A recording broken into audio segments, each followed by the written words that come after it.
All right, we're slowly getting people into the room.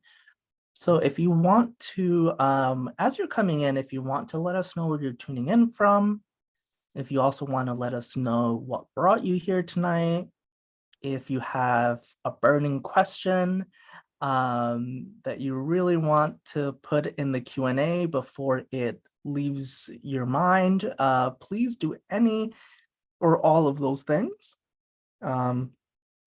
You should be able to write in the chat. So just let us know where you're tuning in from, etc. And we really appreciate it. The chat is there for you to use it. And we'll get started in a few seconds, just as soon as we have, we're almost there. We're almost to the number that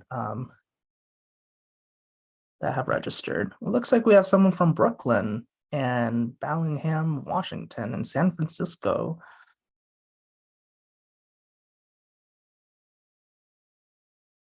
We've got both coasts there.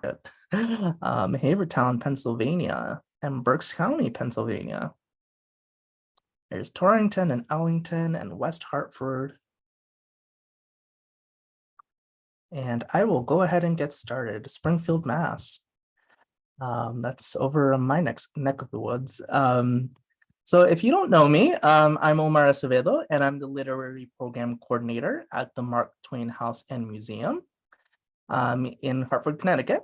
And I'm delighted to host tonight's program, Life on Delay, Making Peace with a Stutter. First, I need to thank our gracious sponsors. Our virtual programs are produced in part with support honoring the late Frank Lord. We are absolutely happy to honor his memory with these programs. And we are also incredibly grateful to the Wish You Well Foundation and Connecticut Public WNPR for supporting all of our virtual programs. As a nonprofit organization, the Mark Twain House and Museum depends on contributions to share our enriching author programs like Life on Delay, our education initiatives, and other events with our community. If you can, please consider donating. I'll provide a link for that in the chat. Now let me tell you a little bit more about tonight's program. We are welcoming John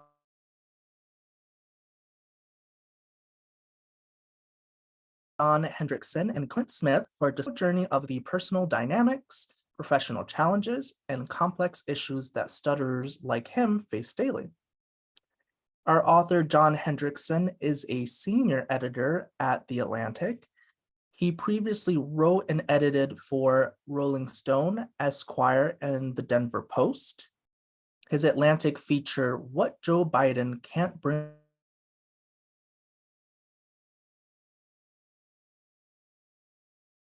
Himself to Say, was named one of the narrator. Clint Smith is a staff writer at The Atlantic. He is the author of the narrative nonfiction book, How the Word is Passed, A Reckoning with the History of Slavery Across America, which was a #1 New York Times bestseller, and the poetry collection, Counting Descent, which won the 2017 Literary Award for Best Poetry Book from the Black Caucus of the American Library Association, and was a finalist for a NAACP Image Award.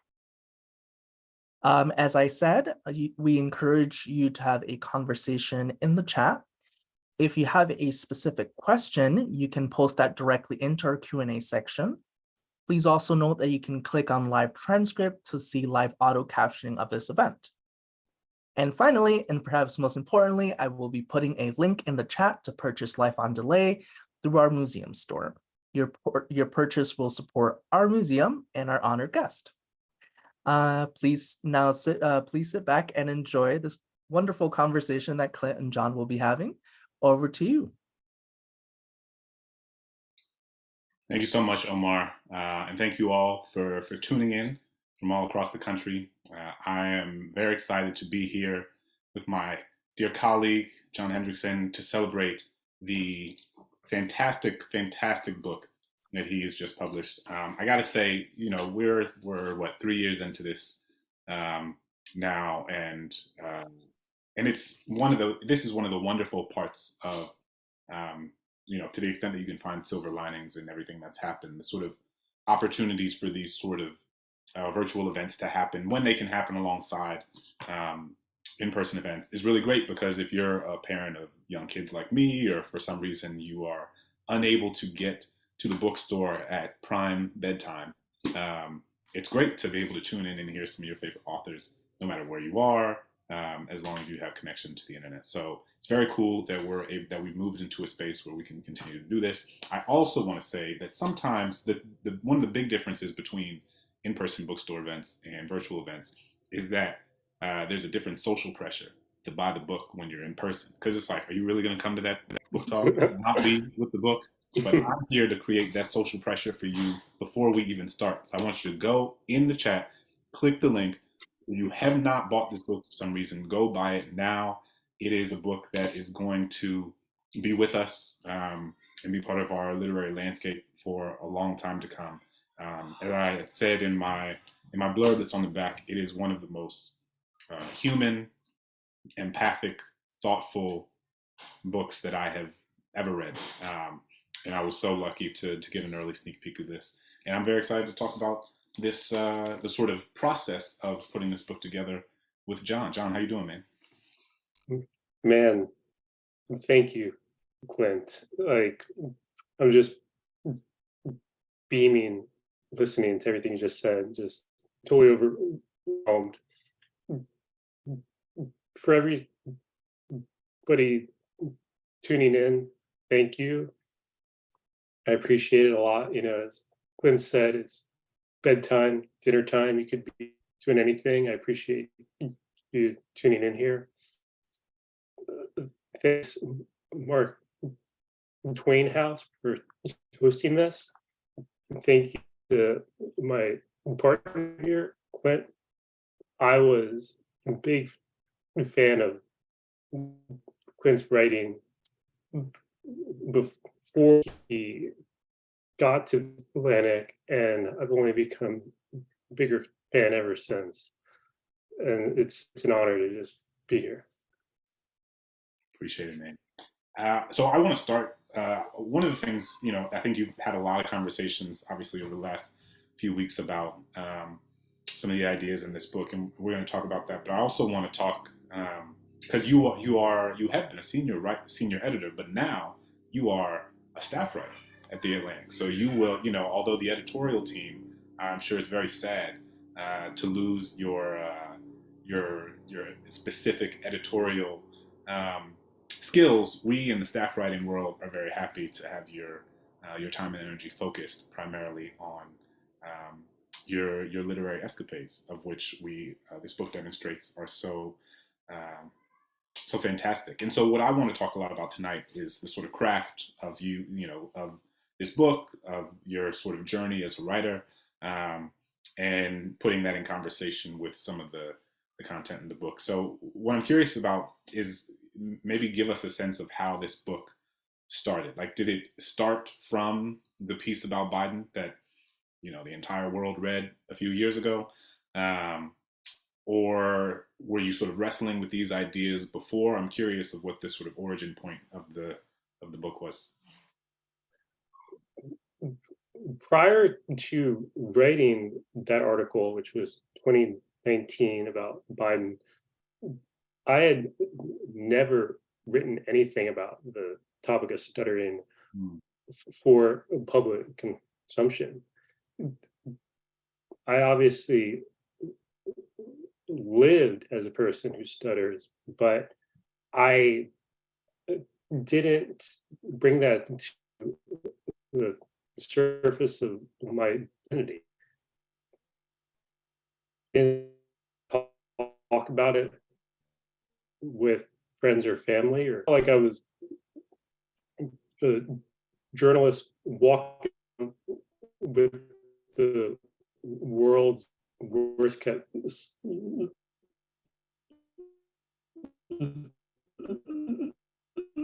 secret.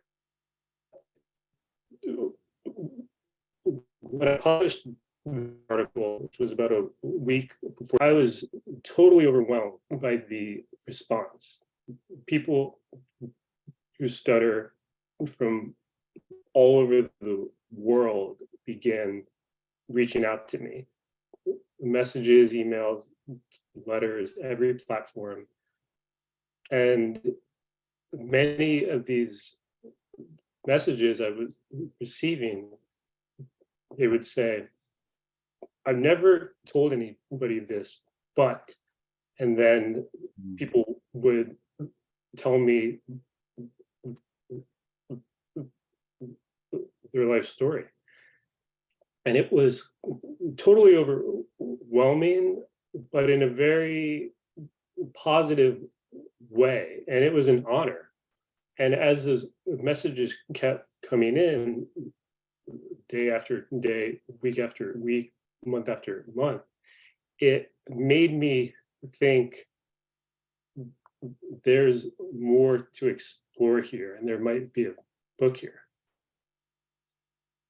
And when you recognized that there was the possibility of a book here, did you imagine it as a memoir? Because, there are, I can imagine in that moment, there are a range of different possibilities, right? You could go do a profile, a sort of a set of historical portraits on like all sorts of politicians who um, stuttered, throughout the world. You could do portraits of other people, like either sort of essays on other people in prominent positions, essays of regular people, um, a sort of historical examination of like the phenomena. You could do one that's engaging in the sort of science of stuttering, but you chose to do a memoir. And I'm curious if you immediately knew that that is the direction you wanted to go in, or if you sort of wrestled with some other ideas and explored some other possibilities before you arrived at such an intimate sort of manifestation of exploring this idea. Great question.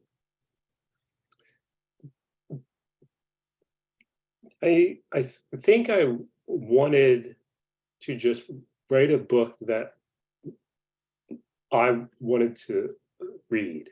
And really, in a way, I feel like I was writing this book for my teenage self, or my early college self.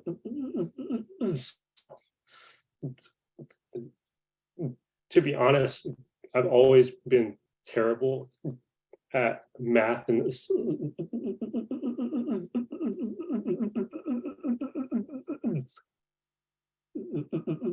science. And there were editors at other publishers who were more interested in a book that was going to go that way. And I told them, like, I'm bad at science, that just isn't the book I want to read. It, it was a constant calibration to figure out what percentage of me was going to go into this and what percentage of other people, because I was aware right off the bat that I didn't want to make it all me, all my memories. I wanted to incorporate as many perspectives as possible, both people who also stutter, but as well as people from different chapters of my life.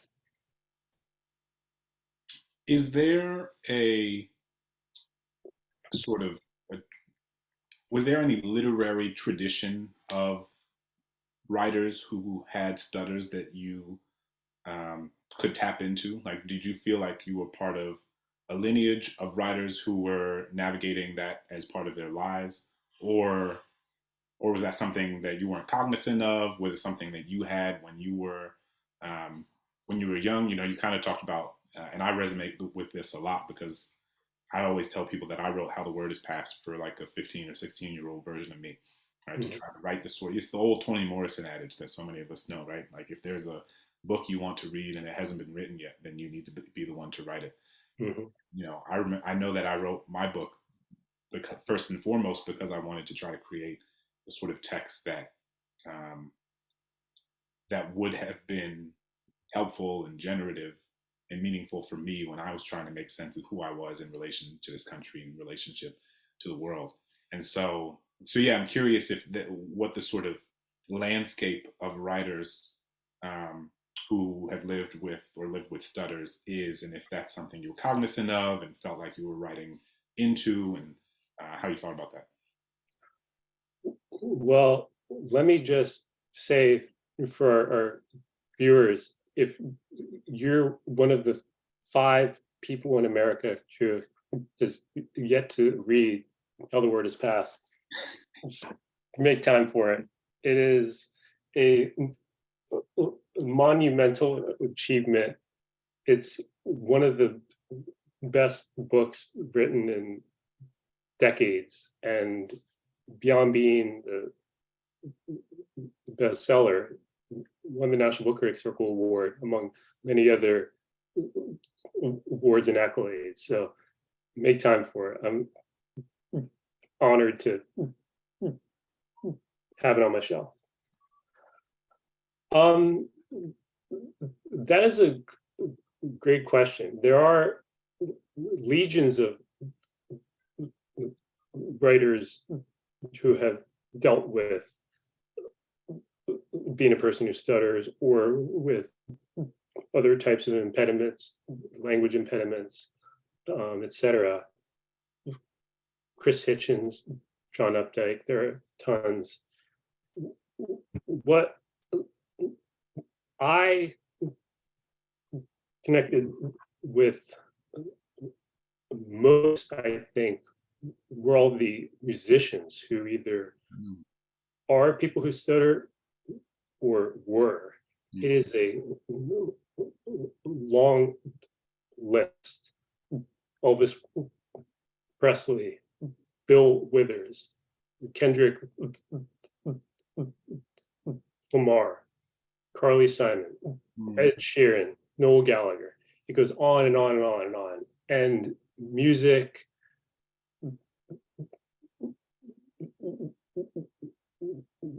was and is extra special to all these individuals because it's a way of escape. And that's what it is for me as well. I love karaoke. I love going to concerts. I played in ragtag bands in high school and college. And music is a big element of this book. What's your go-to karaoke song? You know, I mix it up a lot. I try to do different songs all the time, but I love Patti Smith because the night, which was written by Bruce Springsteen, but Patti Smith version is good. Oh, very cool. I'm going to my first Bruce Springsteen concert in March. Nice. And so my father-in-law is a big Bruce Springsteen guy, and so that was his 60th birthday present. So I gotta step up my sort of engagement with his discography, because all I got is Born in the USA, and I need to figure out what else is out there. Obviously, it's very wide. I'm like the only person who has not spent time with one Bruce Springsteen song. What's your karaoke song? I just wrote about this for the Atlantic's like Sunday newsletter. I am probably Candy Rain. I mean, like every time I hear Candy Rain by Soul For Real, it's really funny because there's like, I just saw like a reel on Instagram of somebody who, the essence of it is like he heard the song that was like the Candy Rain song, and when he was a kid, he's pretending to be a kid, and he's like, "Well, I'd hated this song when my mom played it," and then it goes to him now, and he's like dancing in the kitchen, singing on his broom, and I was like, "Wow, that's." Yeah, no, I'm a sucker for like Soul For Real, New Edition, Boyz II Men, like that whole era of like 80s, 90s. black male R&B groups, just like I'm all here for it. And all the different iterations and Belle Biv DeVoe. Anyway, we could talk about karaoke the rest of the day. Yeah. But you know, the other thing that I think about when I think about your book is that it really is sort of a time capsule in so many ways, right? Because it was written in this very specific moment in time, while and you can correct me if I'm wrong, but especially, and you talk about some of this in the book, but it was, so much of it was written in lockdown, right? Like so much of this was written like where you are sitting right now, you know? Yeah, in this room. Yeah. Yeah, and you did your interviews in this room with other people who stutter, and you did your your research, and you talk about what it meant to like do that while living with your partner and exchanging pages, and so how do you think writing this book in that specific context shaped the sort of texture and contours of what it became? Well, you know, and in some ways that's an impossible counterfactual, but I am curious, do you imagine what it would have, the version of this book that exists that's written in a different context that's not in lockdown?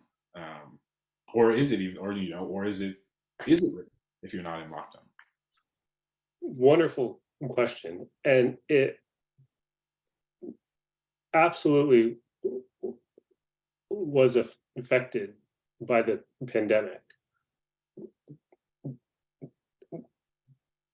I began working on my proposal maybe a month before the pandemic. And in the proposal, I said, you know, I'm going to travel all around, meet all these people. And obviously that changes everything, the lockdown element. But what it enabled was dozens, you know, I interviewed over 100 people in the book. People had time. People were around. They were home. And a typical day in 2020 for me was working at the Atlantic, and then at 6 o'clock or so, doing a remote interview. And that could go an hour, 2 hours, doing that every day. And then on weekends, 2 or 3 interviews. And after dozens of those, I eventually whittled it down to about half a dozen people who I wanted to write profiles of in the book. And so I did more interviews with them, many hours over many months, remotely still. And then in 2021, after people were vaccinated and things began opening up, then I traveled around the country and I met these people and I got time with them in person, met their families, and I got the essence of them and all of the intangibles that you can only get in person. You can't get remotely. But that first year, it ended up being a blessing because I had time, I was around, and pretty much every person I reached out to was also around. Plus, given that we were isolated from friends and family members in that time, it was a great way to connect with people, you know, and it was work, but it was more than that. And I'm just really, really grateful for that time period. What was it like being the repository of so many of these stories, both during, you know, like both during the research process and having these conversations, and spending hundreds of hours with people who've lived with and who are living with stutters, um, and now afterwards, and after the article, and then after now that the book has been published, I can only imagine, and I hope so desperately that this is a book that I hope and also believe that it's a book that will be taught widely in schools. What does it feel like to be on the receiving end of people sort of, as you said at the beginning, like sharing their life stories? Does that feel, how does that feel?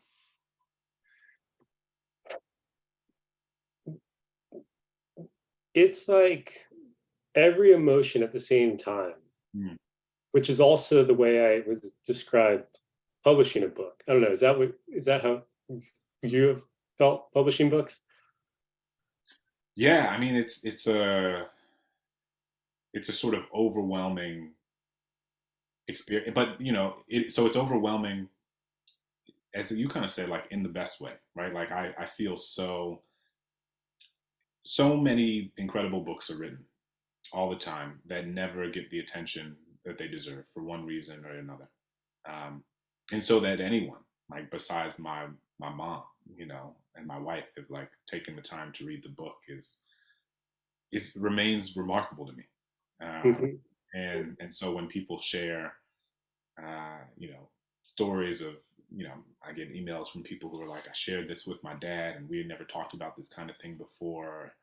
Um, and it opened up a set of possibilities for us to talk about, our family in ways we never did, or people who are like, you inspired me to travel across the country, going to these different places, or kids, high schoolers who write. Some of them are like, I got to sign this in class. Can you give me the answers to my essay questions? And a lot of them are, just sharing how meaningful it is to have a book like this in their hands, and how helpful it's been in them making sense of the world. So yeah, it's like you said, it's all of it.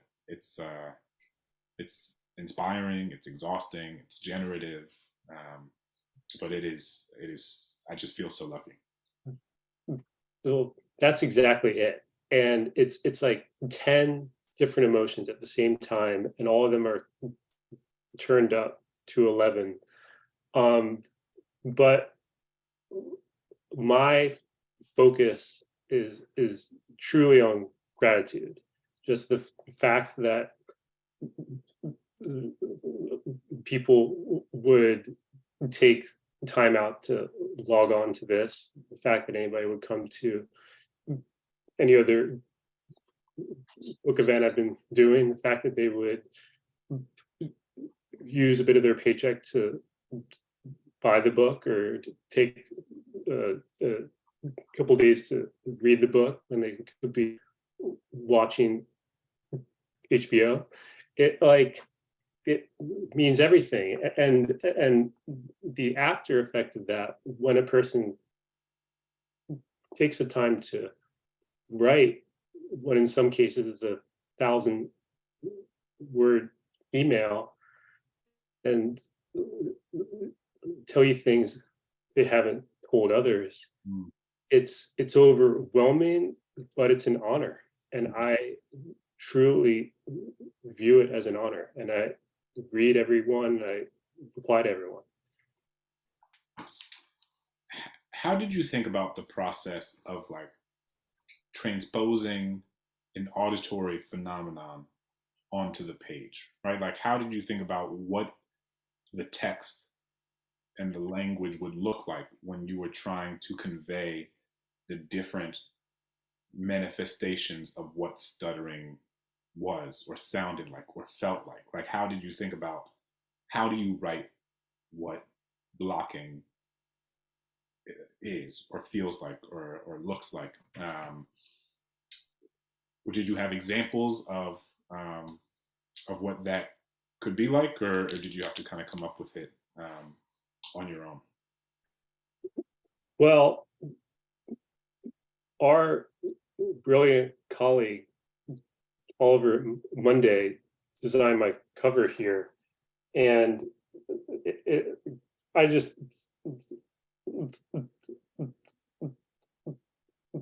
love it every time I look at it, because obviously there are blocks in between all the words of the title, but then you have this big block here, and the ballsiness of just putting a big empty block on the cover, I love. And I think this is a good visual representation of this fluency. And I am the least notable person Oliver's ever done a cover for. He did Patrick and Keith Say Nothing. He did Wasu right here. He did 2 or 3 Colson Whitehead books, and then it's like, and then I like walk over and ask him, "Hey, Oliver, can you mind?" You know, but he's just a total genius. And within the text itself, I try to represent this fluency with ellipses, and you know, there's also repetitions or prolongations, and so I did things with a lot of consonants at the word,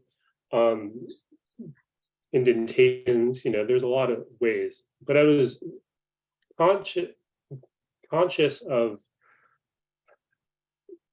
putting more of my own disfluency on the page and less of other people who stuttered, because I wanted the messages of the other people who stuttered and the content of what they were saying to come across above anything else. I was always trying to be accurate as to the way a person sounded while keeping the reader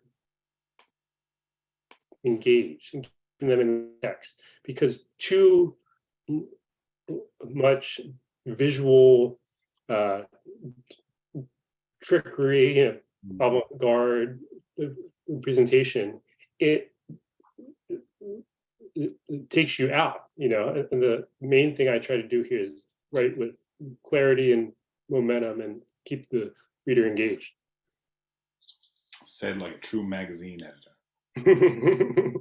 If I had a penny for every time I got edits talking about let's keep the momentum going, I was like, that's how I know you're an Atlantic editor. Oh man. So a reminder for folks, if you have questions, thoughts, comments, please put them in the Q&A box. We're going to keep talking, but I will incorporate these questions as we go. Lori is asking, are there any books that you look to that you thought about as you were writing your own book? And who is your favorite memoirist? It's great. Biggest influence on me and this book is David Carr's Night of the Gun. David Carr, the late New York Times media columnist, wrote this amazing memoir about his whole life, but primarily about his years dealing with addiction. And because of his substance abuse problems, his memory wasn't intact. So being a journalist, he went back and he interviewed people from his past, and he asked for their perspectives and their memories on certain things. And I thought that was just the coolest approach ever. And I wanted to try that myself.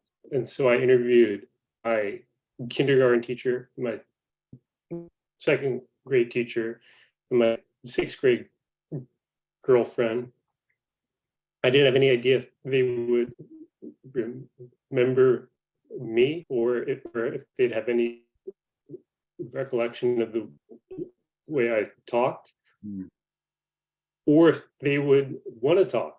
mm, They were all really enthusiastic, and their memories, these crystal clear anecdotes, mm.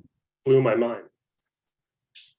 I mean, I'm so curious about, you know, obviously I think about memory all the time. I think about collective memory. I think about the ways, the heterogeneity of memory, right, and how so many different people can remember, you know, in the context of my work, remember a piece of history in fundamentally different ways and have like fundamentally different understandings of what took place. And so I'm curious for you, and you write a little bit about this in the book, as you are having these conversations and doing these interviews, but like, can you talk a little bit about what the experience was like of having your own memories of your relationships with these people, of your who you were at these moments in time, and how they lined up or didn't line up with the things that, you know, your former girlfriend, your old teacher, what the things that they what their memories were of you and that time period. Great question.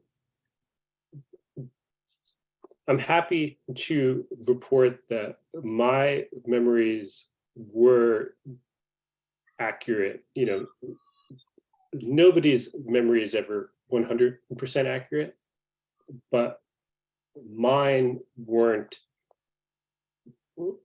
wildly different. They were closely aligned to what other people told me. But this was a topic that we had avoided. Was an uncomfortable topic. So I had never had these conversations. And just even having these conversations, even 25 years after meeting a person, it was radical and it was amazing. There were plenty of examples because I kept interviewing others through different parts of my life, like my freshman year teacher of high school, etc. And people in other chapters of my life would tell me uh, tell me an anecdote that I had locked away. And the moment that they began telling me, it was like walking into a room and turning on the Mm, lights. It was all there. yeah. And that was destabilizing. Yeah. You know, it's like, wow, I have this memory inside me that's just totally locked away. And now it's out. But it was really cool at the same time. Yeah. I mean, it really made me want to be more intentional about asking like my parents about certain memories I have I mean, and I'm I'm I'm not convinced that a lot of the things that I remember actually happened. Like I don't think I could ever write my memoir would have to have begin with like a huge asterisk and be like, look, I like really don't know if this happened to me or if I read it in a book somewhere. Um, and then just like took it on as my own memory. But I do think what I do resonate with is what it means to um, interview people who you're close to, um, about both about their lives and your lives. So you know, obviously in my book, the thing that I do in the epilogue is I interview my grandparents, and for me, that's the in an effort to make sense of their own proximity to the history of slavery, um, to think about how they grew up in a moment where there were, you know, millions of people, yeah, who were still alive, who lived through enslavement. Um, you know, my granddad born in 1930 Mississippi, and for me, being very intentional about sitting down and like having that formal conversation opened up an entire new arena in which I could understand who these people who I always felt close to um, were, right? But it added so many dimensions. It added so much complexity. It added so much texture to who they were and who they've been, and thus added an additional level of depth to how I understood who I am as their progeny. And so I think the through line, and this is the thing I talk to teachers about all the time, is like there's so much value in having people like students and any of us really like interview our loved ones, whether it be our elders, whether it be our, you know, parents, whether it be our sixth grade teacher. I just think I think we can take for granted the power of like sitting down in like with intentionality to have these conversations. Cause you know, your book is both a mix of like really robust reporting and remembrances and recollections of conversations that sometimes happen very intentionally and sometimes happen in passing. But I think that part of what the book demonstrates is the power of sitting down and saying, like, you know, whether it be with family or people from your past, this is a very specific conversation that I want to have. And I think sometimes we, especially people who are like us, who are journalists, we're almost more used to having these conversations with strangers than we are with people that we actually know. Um, you know, and I think that that's part of what animated my recognition that I needed to have these conversations with my own grandparents, because I was like, man, I've been, you know, spent 4 years asking strangers to tell me their life story, and I've never really done the same thing with these people that, you know, I've known my entire life. All to say, I think it adds such a part of the power of your book is the level of intentionality that you bring to every conversation, um, and it very clearly, one of your skills is that you provide people with space with which to be vulnerable and to be honest, um, and that's the thing that not a lot of people are able to do. I appreciate that a lot. And what you touched on there is it's exactly right. As I mentioned, you know, I did about 100 interviews. The most meaningful of those interviews were with my parents and my older brother. And it's a crazy question to ask them, can we sit down and talk about life, the totality of life, the good, the bad, and everything in between? And can I put a tape recorder between us? And can I eventually write about this in a book? They all responded enthusiastically. They said, yes, absolutely. We will do whatever we can to help you with this project and with this journey you're on toward acceptance of this problem. Those were life-changing conversations. They were just incredible conversations, and they brought us much closer together. And I'm just eternally grateful to all three of them for doing that. It's just this incredible gift that they gave not only me, but I think other families. And as people have read this book in the 2 weeks it's been out, and as I've gotten dozens of emails already, many people have told me exactly what you said, Clint. They said, reading this made me want to sit down and talk with my family. Absolutely. John is asking, he's saying that you discuss fluency challenges in your early career interviews in your book. Do you have any specific advice for young aspiring journalists who also stutter? Great question.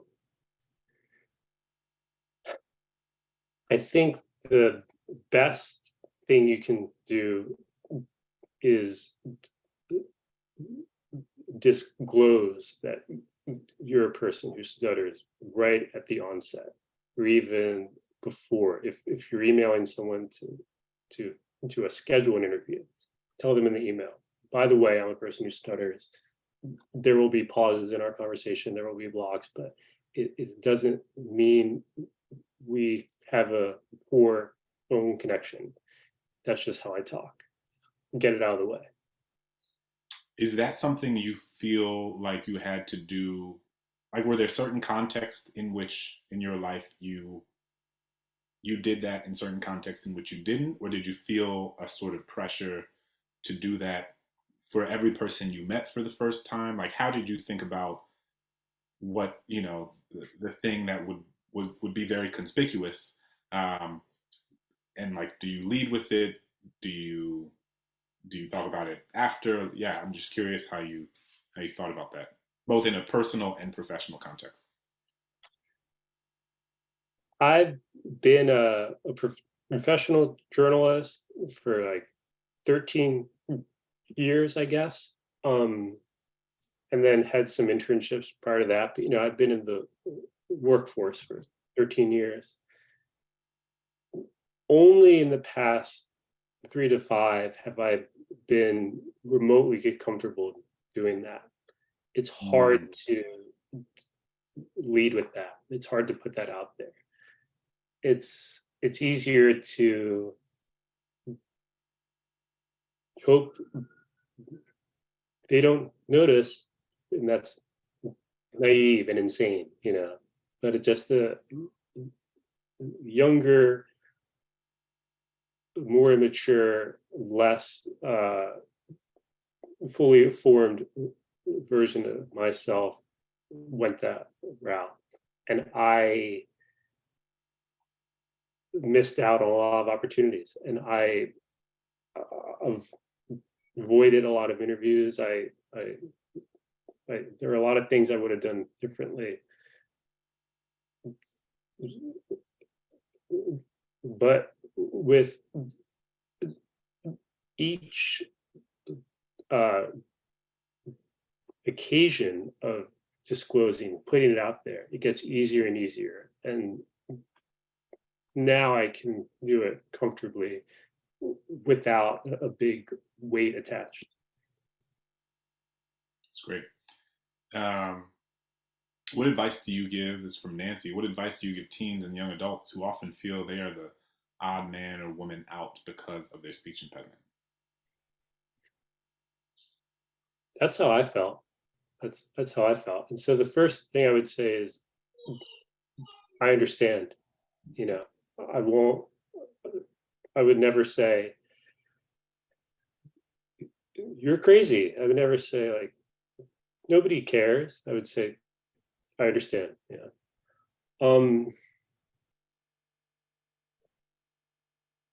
The only thing that I've found truly works is waking up every day and just going back out there. And that you learn that there are hard days and there are certain situations you're in, like first day of school, first day of high school. There are a bunch of these situations that are particularly hard days. But the only options are to cower away and remain in bed, or to just wake up and go back out there. And I think that's all it comes down to. And people who grow up with any type of adversity develop that grit and that grit carries you through life. I would say don't underestimate that grit.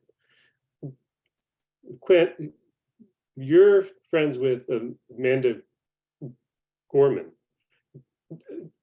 She's talked about this, about the isolating part of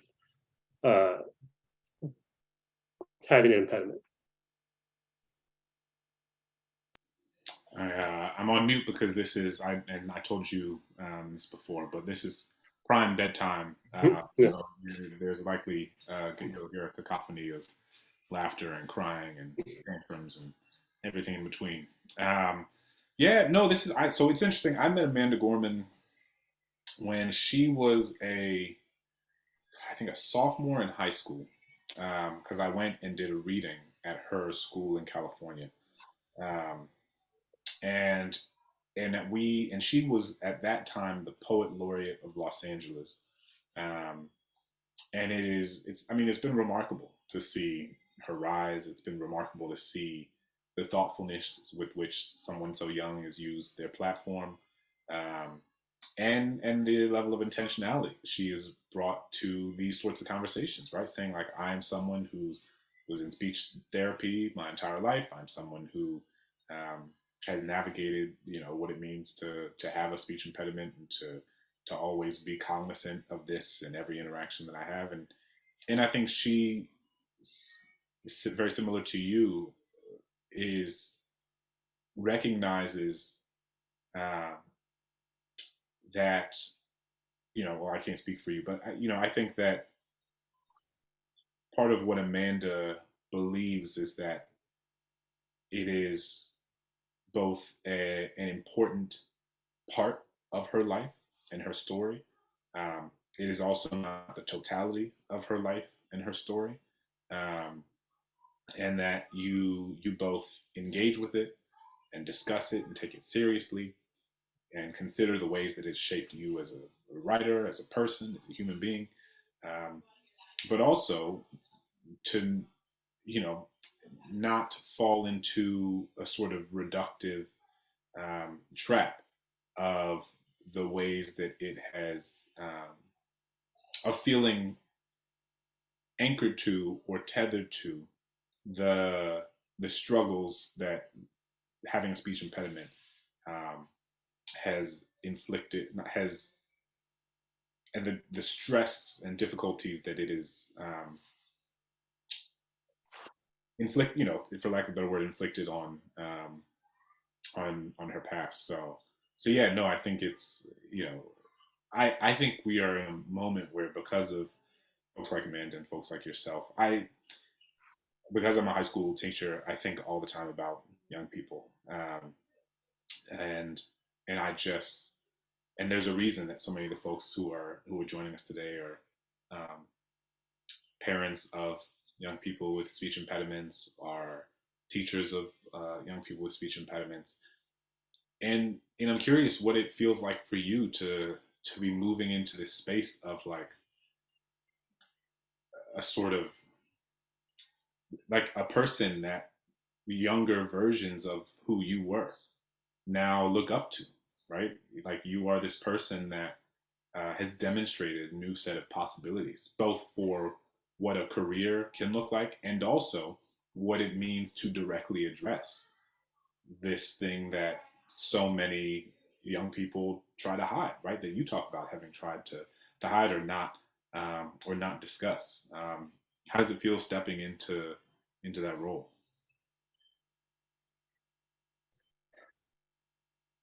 It's interesting because like people tell me that, but I have a hard time internalizing that.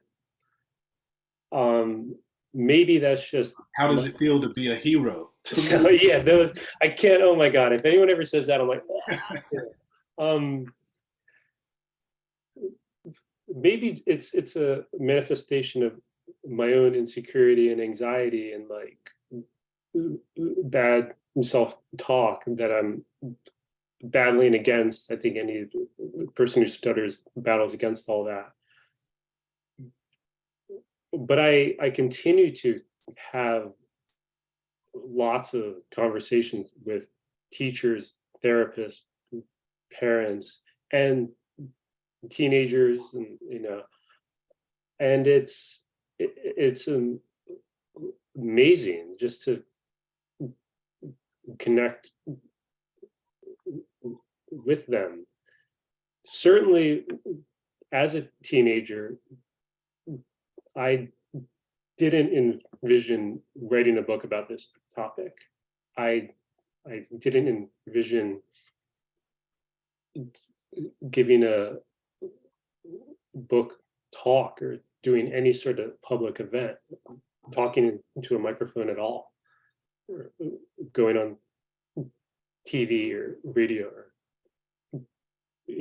that was Mount Everest. That was a thing that people did, but that was not something I did. I'm learning all of it in real time, honestly. But people are warm and they are welcoming, and they come to me ready for real conversation. Like, we don't have a lot of small talk, and I really appreciate that, and I honor that. All right, we got a few more questions in just a few minutes, so this is going to be the flash round. Lynn is wondering, how did you feel when you finished the book? Were you relieved? Were you amazed? Are you, and this is both a question Lynn and Lori have, are you incubating any ideas for the next book? Oof, man, how do you answer that? I'm sure you get asked that every day. About the next book? Yeah. Unfortunately, I feel like I'm always working on the next book. And so it's just like, I was like, if anything, I need to learn how to like not just go watch Netflix and like stop Yeah, I mean, a book idea.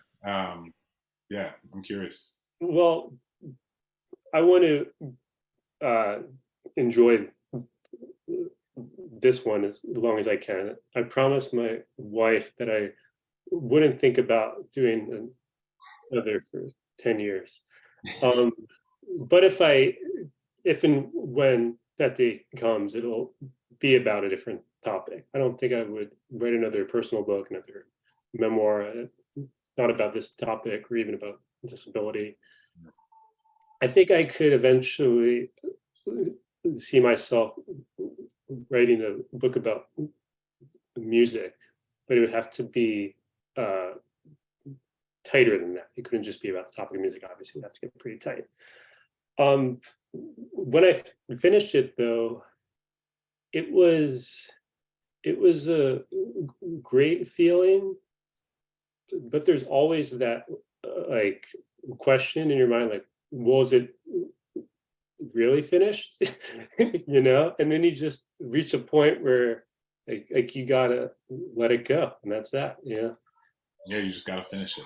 Yeah. All right, we'll do one last one. Sorry for anybody who I did not get to. And it sounds like there's a dance party happening in my house right now. Shannon's saying your book in appearances has been a huge step to get people more comfortable talking about stuttering and setting expectations that others can listen.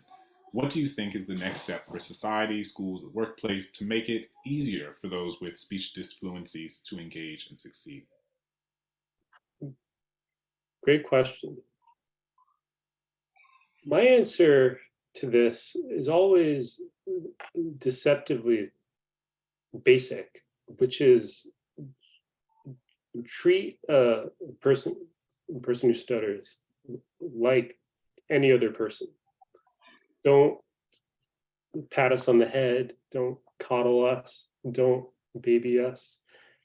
Just be a little more patient and just engage with us like you would literally any other person in conversation. When it comes to programs in schools, I think it's important to challenge people who stutter to do the oral presentations, and that's counterintuitive as well, because a lot of people who stutter want to get out of them, and I've certainly gotten out of things.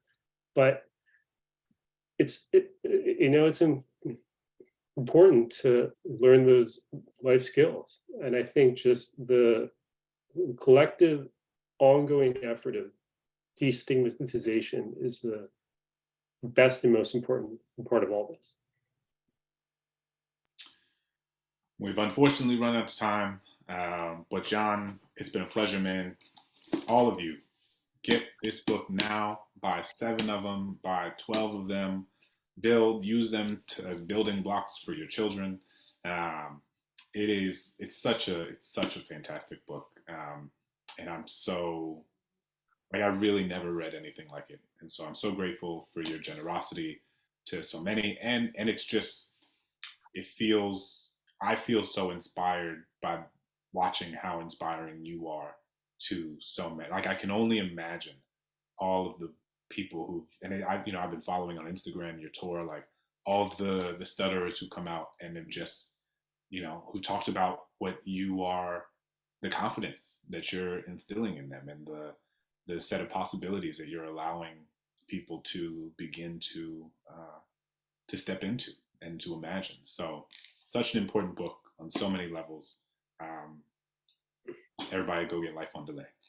Well, thank you, Clint, and thank you, Omar, Mark Twain House. And again, if you haven't, All the Word Has Passed is one of the best books published in decades. I mean that honestly. And Clint's next one, Above Ground Poetry Collection, is what, 2 months out, month and a half? Yeah, 2 months. Yeah. Yeah, great. So get that too. And thank you all. I really appreciate everyone for being here. Thank you so much, John, and thank you so much, Clint. And if you want to buy John's book, you can do so through our museum store. And please join us for future free virtual programs. I put a link in the chat. You can also go to our website to buy the book, to look at our virtual programs. You can join us. For example, you can join us for Sync on February 28th. And Sync is a memoir. Author Joseph Earl Thomas will be discussing his book and talking about finding kinship in being a Black geek. So please join us for that program or any of the other ones we'll have in the weeks ahead. Thank you all so much. Thanks so much, John and Clint. I really we're really honored to have you here. And have a great evening.